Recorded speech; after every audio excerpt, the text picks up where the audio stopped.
अस्सलाम वालेकुम students, today the class way first year. आज हमारा लेक्चर नंबर 6 है, सब्जेक्ट बायोलॉजी। हम मुर्तज़ा अब्बास। प्रीवियस टॉपिक में जो है हमने जो है वो पढ़ा था मतलब कि phyletic lineage, living word in space, सही है। और उसके बाद जो है ना हमने क्या पढ़ा था मतलब कि living world in space, living word in time, geological time scale जो है उसके बारे में हमने डिस्कस किया था, सही है। और उससे पहले जो है हमने क्या किया था, ब्रांचेज ऑफ बायोलॉजी, और उससे बायोलॉजी का इंट्रोडक्शन हुआ था।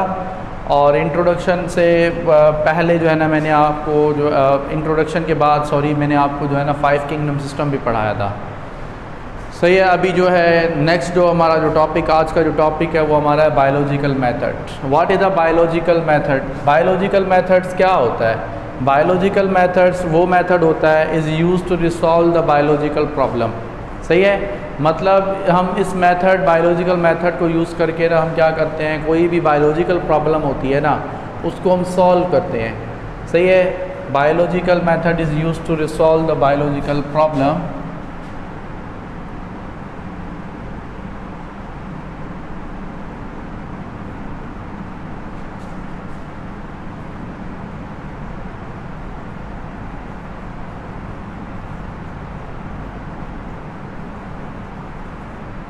मतलब इसको जो है ना इस्तेमाल करके ना हम क्या करते हैं, इसको यूज़ करके ना हम कोई भी प्रॉब्लम होता है ना लाइफ से रिलेटेड जो भी प्रॉब्लम होता है ना उस प्रॉब्लम का हम क्या करते हैं, सॉल्यूशन ढूंढते हैं, या उस प्रॉब्लम को जो है ना हम सॉल्व करते हैं, सही है। तो वो जो होता है ना वो क्या होता है, वो होता है बायोलॉजिकल जो है ना मेथड होता है। अब बायोलॉजिकल मेथड का जो फर्स्ट स्टेप जो है ना वो है ऑब्जर्वेशन।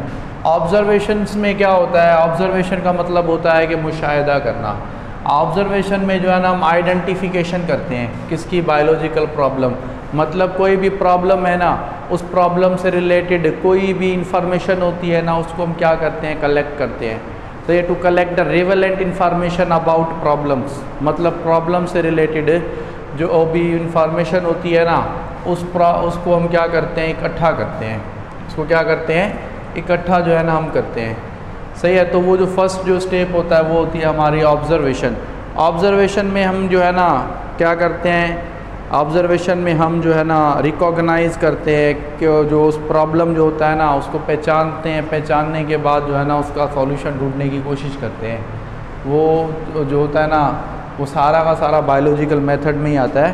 बट ऑब्जर्वेशन में टू कलेक्ट द जो है ना फैक्ट,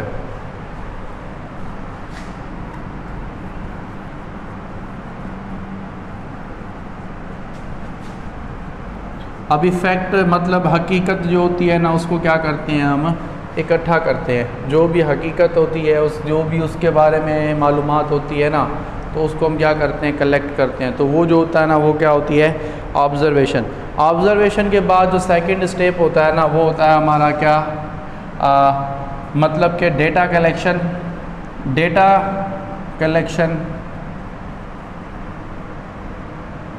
अभी डेटा क्या होता है, डेटा मतलब कि रॉ मटेरियल होता है, कच्चा मवाद होता है। मतलब कोई भी जो है ना उससे रिलेटेड जो भी मतलब जो भी हमें प्रॉब्लम से रिलेटेड जो भी इंफॉर्मेशन होती है ना वो क्या करते हैं, हम कलेक्ट करते हैं।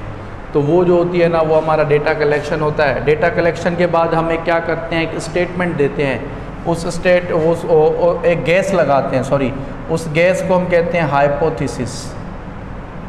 क्या कहते हैं, हाइपोथेसिस जो है ना ये क्या है, मतलब the logical gas in the form of statement. इस कॉल्ड क्या होता है, वो जो है ना हाइपोथेसिस होती है।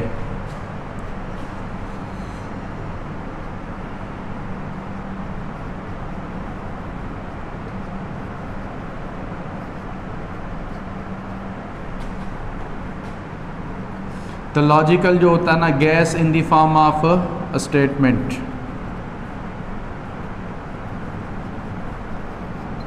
मतलब लॉजिकल जो गैस जो स्टेटमेंट की फॉर्म में हम देते हैं ना उसे हम हाइपोथेसिस कहते हैं। जैसे मैंने आपको बताया था कि प्रॉब्लम है कोई भी रिलेटेड मलेरिया का जो प्रॉब्लम था, मलेरिया बर्निंग इशू था, सही है। मलेरिया की में क्या था, मलेरिया की वजह से लोगों की मौत हो रही थी। तो लेवरान जो था उसने क्या किया, उसने जो है ना मलेरियल पेशेंट्स जो है ना उसके ऊपर स्टडी की और उसने मलेरियल जो पेशेंट है उसके ब्लड में से जो है ना प्लाज्मोडियम को डिस्कवर किया, सही है ना, और फिर उसने ये स्टेटमेंट दी कि प्लाज्मोडियम की वजह से मलेरिया होता है, तो वो जो है ना वो हाइपोथेसिस कहलाती है। फिर उस हाइपोथेसिस को उसने चेक किया थ्रू द एक्सपेरिमेंटली, तो वो प्रूफ हो गया कि जो प्लाज्मोडियम जो होता है ना वही जो होता है क्या होता है, मलेरिया का जो है ना काज होता है, सही है। उसके बाद जो होती है ना अभी थर्ड जो फोर्थ जो स्टेप होता है वो रीजनिंग होती है। अभी रीजनिंग भी दो टाइप्स की होती है,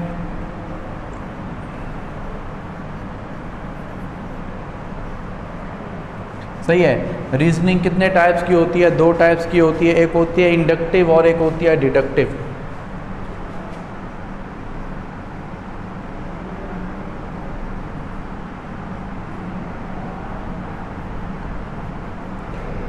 इंडक्टिव रीजनिंग होती है और दूसरी क्या होती है, डिडक्टिव जो है ना रीजनिंग होती है। इंडक्टिव रीजनिंग जो होती है ना वो हमेशा स्पेसिफिक टू जर्नल। इंडक्टिव क्या होती है?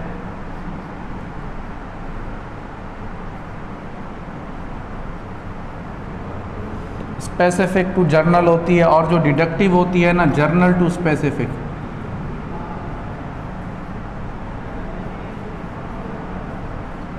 सही है। अभी स्पेसिफिक टू जर्नल वो जो होती है ना वो इंडक्टिव होती है, और डिडक्टिव जो होती है ना वो जर्नल टू क्या होती है, स्पेसिफिक होती है।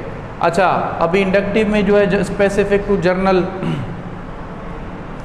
स्पेसिफिक टू जर्नल इसका एग्जांपल जो है ना वो क्या है, डिस्कवरी ऑफ सेल।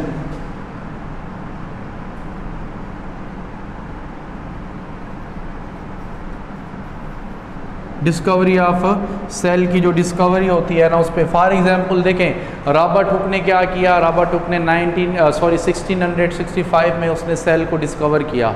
किसमें से? कार्क जो होता है ना उसके स्लाइस बना के ना उसमें से उसने क्या किया, सेल की जो है ना सेल को डिस्कवर किया।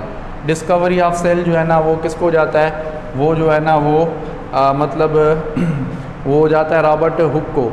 तो रॉबर्ट हुक ने क्या किया, एक सेल डिस्कवर किया, ये रॉबर्ट हुक का भी स्पेसिफिक हो गया। उसके बाद शील्डन शिवान ने फर्दर उसके ऊपर वर्क किया, रॉबर्ट ब्राउन ने काम किया, उसमें से न्यूक्लियस डिस्कवर कर दिया, और शील्डर शिवान और ओडाल्फ विर्कू ने क्या किया, सेल थ्योरी दे दी। क्या दी? सेल थ्योरी दी।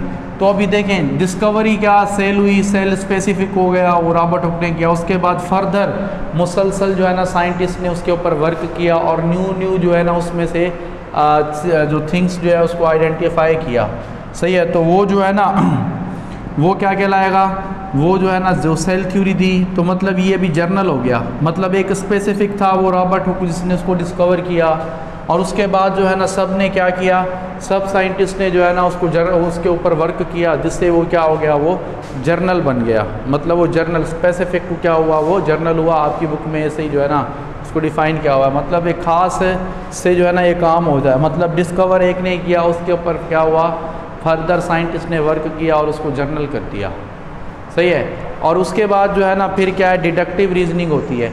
डिडक्टिव हमेशा जर्नल टू स्पेसिफिक होता है, और डिडक्टिव जो होता है ना इसमें हमेशा ना इफ़ और देन की स्टेटमेंट यूज़ होती है। इसकी इफ़ एंड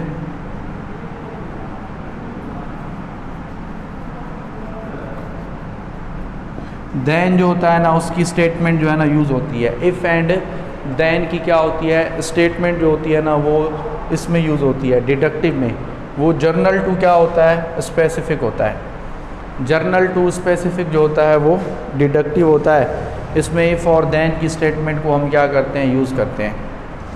अच्छा, क्या है इफ़ और देन की? देखें, if all the birds having ability to fly then parrots have also bird, सही है ना। तो पैरोट जो है ना वो भी एक तोता है, उसमें भी क्या होगी, एबिलिटी होगी, एबिलिटी टू फ्लाई।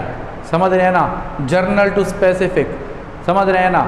मतलब जर्नल क्या है, जैसे सब के सब परिंदे जो है ना वो उड़ते हैं, तो तोता भी क्या है, एक परिंदा है और वो भी उड़ता है। तो तोता क्या हो गया, खास हो गया, और वो सब के सब जो परिंदे हो गए वो क्या हो गए, जर्नल हो गए। तो जर्नल टू स्पेसिफिक जो हमेशा स्टेटमेंट होती है ना वो आ जाती है डिडक्टिव में। डिडक्टिव में हम ना क्या करते हैं, जर्नल टू स्पेसिफिक, और इसमें जो है ना हम इफ़ और जो देन होता है ना उसकी स्टेटमेंट को क्या करते हैं, हम यूज़ करते हैं जो है ना डिडक्टिव में। डिडक्टिव में जर्नल टू क्या होता है, स्पेसिफिक होता है, और इसमें इफ़ और देन की हम क्या करते हैं, स्टेटमेंट जो होती है ना उसको हम यूज़ करते हैं। सही है। उसके बाद जो है ना, उसके बाद थर्ड में क्या है, थर्ड और फिफ्थ में जो है ना वो एक्सपेरिमेंटेशन होता है।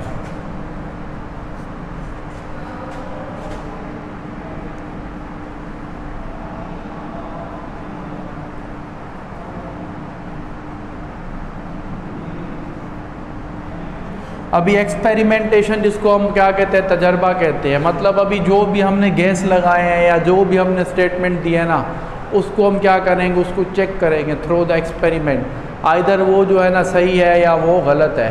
तो वो जो होगा ना वो एक्सपेरिमेंटली क्या होगा, वो प्रूव होगा। तो वो एक्सपेरिमेंट के ज़रिए पता चलेगा कि हमारी हाइपोथेसिस सही है या हमारी हाइपोथेसिस जो है ना वो गलत है। तो एक्सपेरिमेंट के बाद जो है ना हम क्या करेंगे, एक कंक्लूजन निकलता है। सही है। 6 जो एक्सपेरिमेंट एक्सपेरिमेंटेशन में क्या करते हैं, to verify the hypothesis and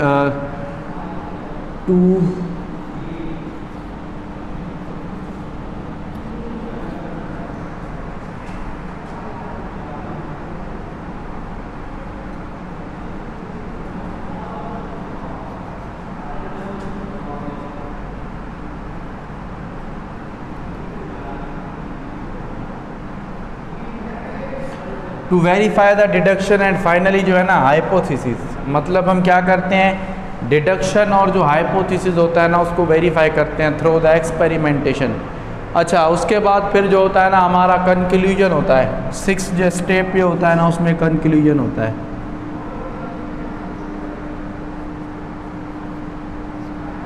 conclusion में हम पता है क्या करते हैं, कंक्लूजन में जो है ना हम उसका नतीजा निकालते हैं कि आया वो हमारा जो हाइपोथेसिस या वो जो डिडक्शन जो है ना वो करेक्ट है या वो रॉन्ग है।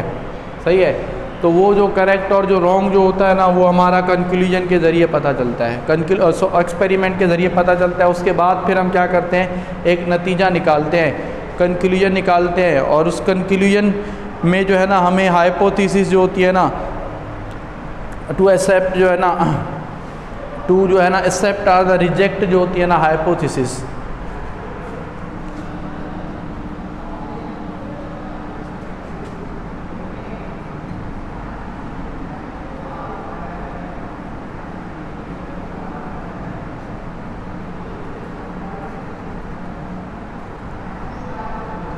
सही है। या तो रिजेक्ट होगी या तो एक्सेप्ट होगी क्या हाइपोथेसिस जो होती है ना वो। तो वो सारा का सारा जो है ना वो किस में आता है, वो हमारा आता है कंक्लूजन में। सही है। कंक्लूजन के बाद जो होती है ना क्या करते हैं, ऑन द बेसिस, अगर कंक्लूजन जो है ना हमारा ट्रू होता है ना तो उसकी बुनियाद पर हम क्या करते हैं, हम थ्योरी बनाते हैं। क्या होता है हमारी थ्योरी। जो 7 स्टेप जो है ना वो क्या हमारा थ्योरी। सही है। थ्योरी जिसको हम क्या कहते हैं, नज़रिया कहते हैं। सही है। तो थ्योरी जो होता है ना, on the basis of true hypothesis the theory जो है ना put forward would prove to be true under all test circumstances. मतलब सब जो है ना टेस्ट की बुनियाद पर हम क्या करते हैं, हम जो है ना थ्योरी बनाते हैं। थ्योरी जो होता है वो नज़रिया होता है। क्या होता है, नज़रिया होता है। सही है। उसके वो जो है ना उसकी बुनियाद पर जो है ना हम वो करते हैं। अगर सब की सब चीज़ें जो है ना वो एक्सेप्टेड होती है ना तो वो लॉ बन जाता है। और लास्ट स्टेप जो होता है वो लॉ, अगर कायनात यूनिवर्स की हर चीज़ पर जो है ना वो अप्लाई हो, क्या हो, यूनिवर्स की सब जो चीज़ होती है ना उस पर अप्लाई होगा ना तो वो क्या कहलाएगा, वो लॉ कहलाएगा। और जर्नल जो है ना उसको प्रिंसिपल कहेंगे। क्या कहेंगे, जर्नल प्रिंसिपल। तो वो जर्नल जो होगा ना वो क्या होगा, वो प्रिंसिपल हो जाएगा जिसके ज़रिए जो है ना एक्सेप्टेड होगा। तो ये हमारा जो है ना ये क्या है, ये बायोलॉजिकल मेथड है। अभी जो नेक्स्ट क्लास जो है ना इंशाल्लाह उसमें जो है ना मैं आपको एप्लीकेशन ऑफ जो है ना biology for the welfare of Mankind वो हम नेक्स्ट क्लास में पढ़ेंगे। ओके बेटा, अल्लाह हाफिज़, थैंक यू।